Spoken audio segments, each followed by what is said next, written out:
The nuclear blast showed me how powerless we really are. 3 months later, I put on a mask and walked toward a zombie. I got close on purpose, only for the backpack behind it. I searched the pack and soon found a sealed can. I did not feel happy. I pulled out a Geiger counter and aimed it at the can. The meter hissed. The food was over the radiation limit. It was not edible. I felt my spirit drained. I looked up and saw a huge rat crouched ahead. It was what the zombie had left. I stared at it. I hesitated for 3 seconds. I gave up on eating it. This is the world 3 months after the blast. Radiation dust fills the air. Living is harder than dying. I had to guard against radiation. I also had to face the food shortage. At night I went back to where I was staying. A car I had turned into a shelter. I had not eaten in a day. I drank the last bit of water to get by. That plain, desperate day ended like that. The next morning I went out to look for food as usual. After the destruction, supplies were nearly gone. Many people did not die from the blast or radiation. They starved to death alive. Lately I noticed something strange.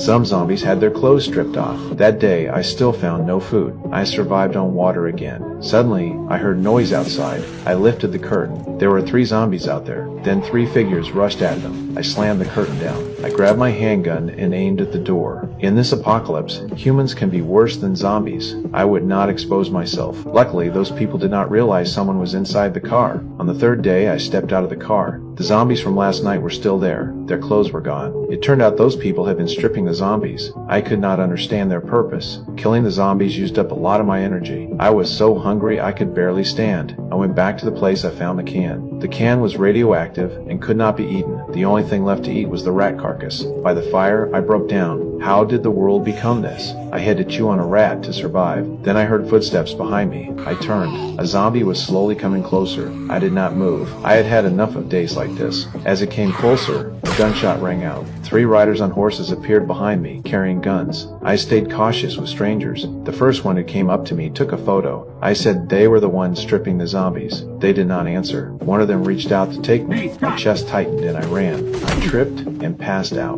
When I woke up, 2 people in protective suits were taking off my pants. I tried to fight back, but days without food left me powerless. They rinsed me with a hose. They even helped clean my body. Everything felt eerily wrong. Outside, more people in protective suits stood guard. This looked like some mysterious organization. They gave me clean clothes. 2 people escorted me into an elevator. I was full of questions inside. I had been living like death out there. They had water, power, and plenty of weapons. The elevator doors opened. I lunged at the 2 who followed me. In this world, you cannot hand your fate to others. The main door was locked from the outside. I was trapped. I spotted a long blade. I only wanted it for self-defense. Before I could move, a silhouette appeared behind me. A cold gun barrel pressed against my back.